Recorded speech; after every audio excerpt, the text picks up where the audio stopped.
বলিউডের মাস্তানি দীপিকা পাডুকোনের প্রতি আকর্ষণ বোধ করেন না এমন পুরুষ হয়তো খুব কমই আছেন এই পৃথিবীতে।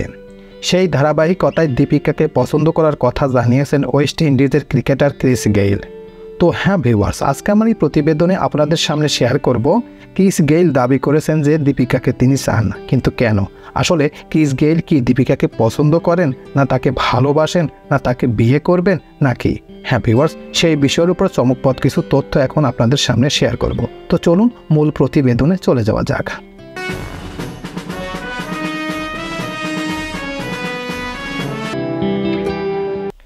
দীপিকাকে চান ক্রিস গেইল।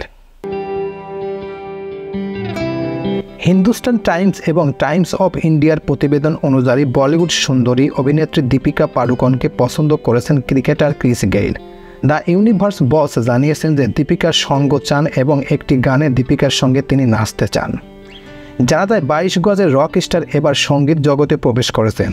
ওহো ফাতিমা শীর্ষক নতুন মিউজিক ভিডিওর অর্কর সঙ্গ তৈরি করেছেন ক্রিস গেইল। মিউজিক ভিডিও নিয়ে কথা বলতে গিয়ে এই সংবাদ সংস্থা ডিএনকে গেইল তার মনের সপ্ত বাসনা জানিয়েছেন। ওয়েস্ট ইন্ডিজের প্রাক্তন অধিনায়ক এবং Royal Challengers Bangalore icon cricketer Chris Gayle গায়ক হিসেবে শুরু করেছেন নতুন ইনিংস। এই নতুন মিউজিক ভিডিওতে দেখা যাবে টি-20 ক্রিকেটের এক রাজাকে।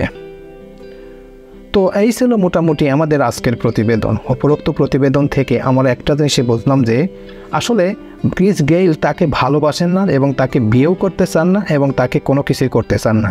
ক্রিস গেইল তার নতুন যে অ্যালবাম তৈরি করছেন সেই অ্যালবামে একটি গানে তার সাথে পারফর্ম করতে চান। এক কথা, দীপিকা পাডুকোনের সঙ্গে তিনি নাচতে চান, কারণ বর্তমান তিনি খেলার জগৎ থেকে অবসর নেওয়ার পরে তিনি নতুন জীবন শুরু করেছেন, সেটা হচ্ছে মিউজিক জীবন। সেখানে অলরেডি তিনি একটি মিউজিক অনুষ্ঠান করেছেন, সেটা অনেকগুলো গান গেয়েছেন, সেগুলো আস্তে আস্তে অনেক সম্মুখীন হয়েছেন এবং ভাইরালও হয়েছেন। তো নতুন আরেকটি মিউজিক গান শুরু করতে যাচ্ছেন, সেই ভিডিওতেই তাকে চান, এরকমই দাবি করেছেন তিনি। প্রিয় ভিউয়ার্স, আমার এই তথ্য এবং ভিডিওটি যদি আপনাদের কাছে একটুখানি ভালো লেগে থাকে তাহলে অবশ্যই লাইক, কমেন্ট, শেয়ার করবেন এই ভিডিওটি। আর যারা এখন পর্যন্ত আমার এই চ্যানেলটি সাবস্ক্রাইব করেন নাই তারা দ্রুত আমার এই চ্যানেলটি সাবস্ক্রাইব করে রাখবেন। তো আজকে এই পর্যন্তই, সবাইকে ধন্যবাদ জানিয়ে এখানেই শেষ করছি। আল্লাহ হাফেজ।